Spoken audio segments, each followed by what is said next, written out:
IBPS PO mains எழுதியிருந்தீங்க அப்படின்னா கண்டிப்பாக இந்த வீடியோவை பாருங்கள். நிறைய பேர் நிறைய டவுட்ஸ் கேட்டிருந்தீங்க, அதுக்கான வீடியோ தான் இந்த வீடியோ.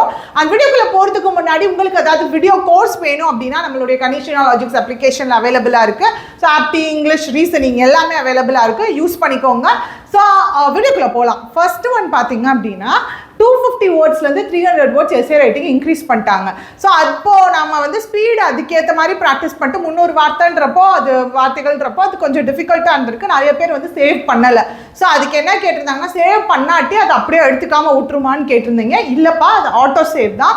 நீங்கள் எழுதியிருக்கிற வரைக்கும், நீங்கள் டைப் பண்ணியிருக்கிற வரைக்கும் உங்களுக்கு மார்க் கொடுப்பாங்க. நீங்கள் டைப் பண்ணியிருக்கிற வரைக்கும் எவ்வளோ கரெக்டாக பண்ணியிருக்கீங்களோ அதுக்கேற்ற மாதிரி மார்க் விழுந்துடும். ஸோ அதனால் அது வரி பண்ணிக்காதீங்க. இன்கேஸ் நான் சேவ் கொடுக்கல அப்படின்ற பட்சத்தில் எனக்கு மார்க் வராதோ அப்படின்ற மாதிரி நிறைய பேர் டவுட்டில் இருந்தீங்க. அப்படி இருக்காது. நீங்கள் எழுதியிருந்த வரைக்கும், நீங்கள் டைப் பண்ணியிருந்த வரைக்கும் உங்களுக்கு மார்க் கிடைக்கும். ஸோ அது வரி பண்ணிக்காதீங்க.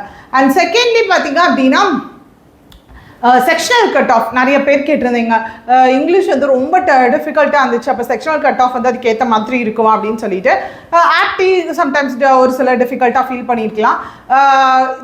2022 நினைக்கிறேன் ஆப்டி அட்டனே பண்ண முடியலை. 322 எஸ், ஆப்டி வந்து அட்டனே பண்ண முடியல. அப்போது நிறைய பேர் கேட்டிங்கன்னா 2 கொஷின் 3 கொஷின் அப்படிலாம் கூட அட்டன் பண்ணியிருந்தாங்க. ஸோ அந்த மாதிரி அப்போலாம் பார்த்தீங்கன்னா 1 மார்க் வச்சாங்க செக்ஷனல் கட் ஆஃபே.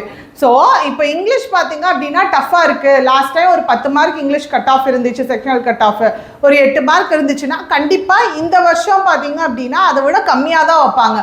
ஒரு 6 மார்க்கு அந்த மாதிரி தான் செக்ஷனல் கட் ஆஃப் வைப்பாங்க. ஸோ செக்ஷனல் கட் ஆஃப் வந்து உங்களுக்கு கொஷினோட டிஃபிகல்ட்டிக்கு ஏற்றாப்புல அவங்க ரெடியூஸ் பண்ணுவாங்க. அதனால அது வரி பண்ணிக்காதீங்க, சரியா? அண்ட் தேர்ட் ஒன், நிறைய பேர் இந்த டவுட்டை வந்து நான் எக்ஸாமுக்கு நீங்கள் போகிறதுக்கு முன்னாடியே டிஸ்கிரிப்டிவ் ரைட்டிங்கான டவுட் சொல்லியிருந்தேன். XXXYYYன்னு நீங்கள் வந்து லெட்டரில் டைப் பண்ணுறப்ப அது எரராக கன்சிடர் பண்ணுமா, நான் அப்படி தான் போட்டேன் அப்படின்னு சொன்னாங்க. நான் ஒரு சிலர் வந்து இன்றைக்கி ப்ரெசன்ட் டேட் போட்டேன், அது தப்பாயிடுமா? அதெல்லாம் ஒன்றும் வரி பண்ணிக்காதீங்க. அதுக்கேற்ற மாதிரி தான் டிஃபால்ட்டாக ஃபார்மேட் செட் பண்ணியிருப்பாங்க XXXYYY.